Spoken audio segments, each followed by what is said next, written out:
Hello students.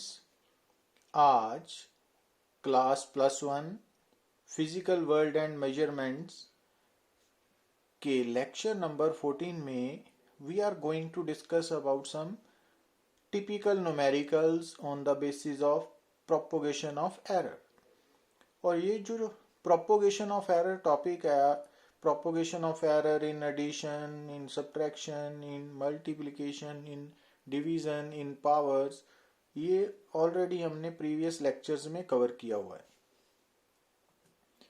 तो typical numericals को कैसे सॉल्व करना है, तो जैसे न्यूमेरिकल नंबर 1 में two resistors of resistances R1 and R2 are connected in parallel combination. Find equivalent resistance with error limits.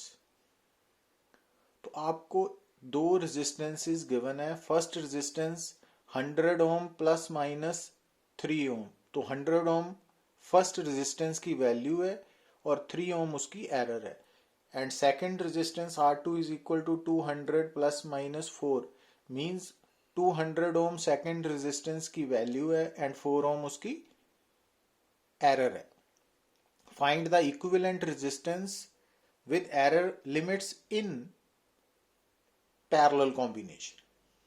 अब जैसा कि आपको मालूम ही है कि जब दो resistors they are connected in parallel combination तो उनकी इक्विवेलेंट रेजिस्टेंस कैसे निकाली जाती है, तो ये फार्मूला यूज करते हैं 1/Rp is equal to 1/R1 plus 1/R2।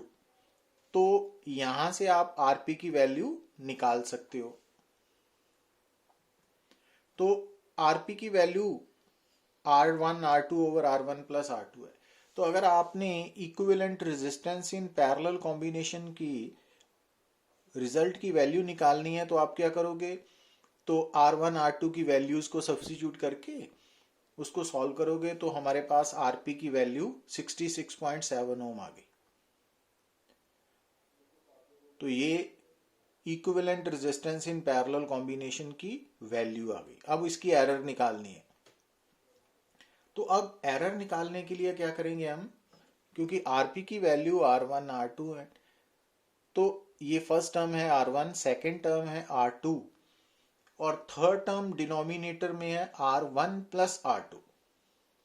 तो जब हम इस डिनोमिनेटर को न्यूमरेटर में शिफ्ट करेंगे तो R1 प्लस R2 की पावर -1 हो जाएगी।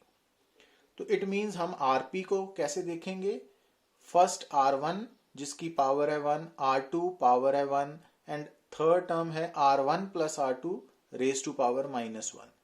तो अब propagation of error in power का कंसेप्ट हमने ऑलरेडी डिस्कस किया हुआ है। तो इट मीन्स हम रिलेटिव एरर इन Rp कैसे लिखेंगे, delta Rp by Rp is equal to relative error in R1 plus relative error in R2 plus relative error in R1 plus R2। तो अब R1 की पावर भी 1 है, R2 की भी 1 है, R3 की -1 है, बट उसको मैक्सिमम रिलेटिव एरर में हमने +1 नहीं लेना है। तो अब delta R1 plus delta R2 हो जाएगा ये ब्रैकेट ओपन करने के साथ। अब आपको डेल्टा R1 की वैल्यू जो न्यूमेरिकल में गिवन है वो है 3 ओम, डेल्टा R2 की वैल्यू गिवन है 4 ओम, R1 की वैल्यू गिवन है 100, R2 की है 200। तो ये सब्स्टिट्यूट करेंगे आप, तो यहां से आप relative error in equivalent resistance in parallel combination आ जाएगी, वो हमारे पास आ गई 44/600।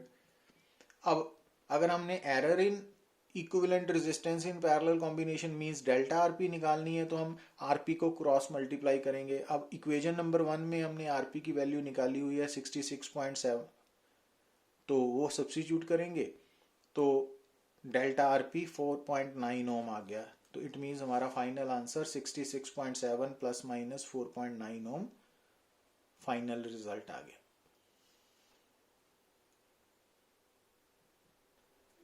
अब अगर आपने न्यूमेरिकल नंबर 2, ये भी टिपिकल न्यूमेरिकल है, कॉम्पिटिटिव पॉइंट ऑफ व्यू से इंपॉर्टेंट है। The radius of curvature of a concave mirror measured by spherometer is given by r is equal to l square by 6h plus h by 2. The value of L and H are 4 cm and 0.065 cm respectively. Find the relative error in measurement of R. अब यहाँ पे आपने क्या ख्याल रखना है कि आपको जो L की वैल्यू है वो गिवन है 4.0 सेंटीमीटर, बट क्योंकि एरर सेपरेटली नहीं गिवन तो हमने लीस्ट काउंट को एरर मान लेना है. तो इट मीन्स L की वैल्यू है 4.0 सेंटीमीटर एंड डेल्टा L की वैल्यू कितनी होगी 0.1 सेंटीमीटर. इसी तरह से h की वैल्यू है गिवन 0.065 सेंटीमीटर, तो इसकी भी एरर सेपरेटली गिवन नहीं है, तो हमने लीस्ट काउंट को एरर मान लेना है. तो वो कितनी बनेगी 0.001 सेंटीमीटर. तो ये पिछले लेक्चर्स में हमने सारी बातें क्लियर की हुई हैं, तो आप उन लेक्चर्स को अगर समय लिया है तो भी ये न्यूमेरिकल्स सॉल्व कर सकते हो. अब r की वैल्यू हमें इक्वेशन नंबर 1 दी हुई है, तो हमने इसको क्या करना है, दो पार्ट्स में डिवाइड कर लेना है. तो फर्स्ट टर्म को हमने कैपिटल X लिख लिया और सेकंड टर्म को कैपिटल Y. तो जो r है वो दो टर्म्स का सम है x एंड y का. अब x की वैल्यू आप निकाल सकते हो, x की वैल्यू आप L H की वैल्यू सब्स्टिट्यूट करने के बाद सॉल्व करने के बाद निकाल सकते हो, y की भी निकाल सकते हो आप. तो अब x और y की अगर वैल्यू निकाल ली तो r की वैल्यू भी यूजिंग इक्वेशन 2 निकाल सकते हो. तो वो हमारे पास 41.06 सेंटीमीटर आ गई.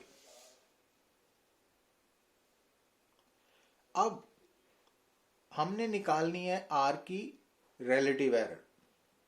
अब r की रिलेटिव एरर यहाँ पे कैसे आएगी, क्योंकि r हमने मान लिया x प्लस वाई का कॉम्बिनेशन है, तो इसलिए हमें पहले x की एरर चाहिए और y की.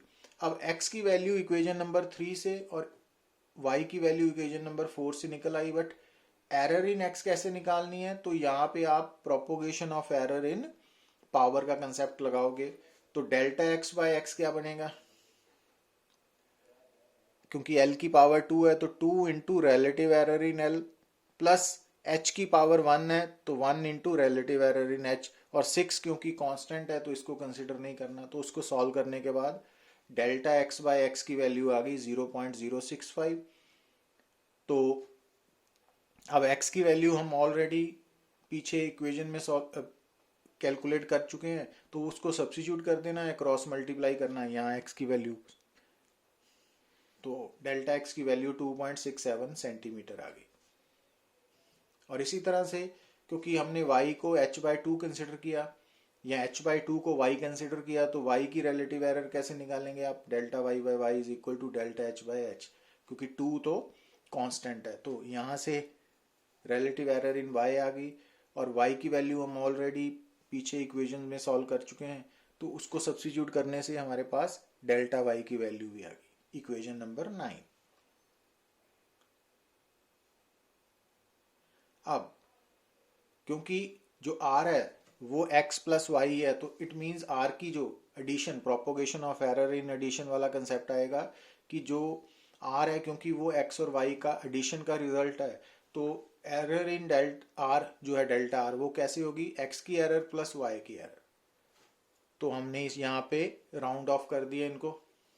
अब डेल्टा r और r की वैल्यू की रेशियो ले ली, तो ये हमारे पास रिलेटिव एरर इन r आ गई.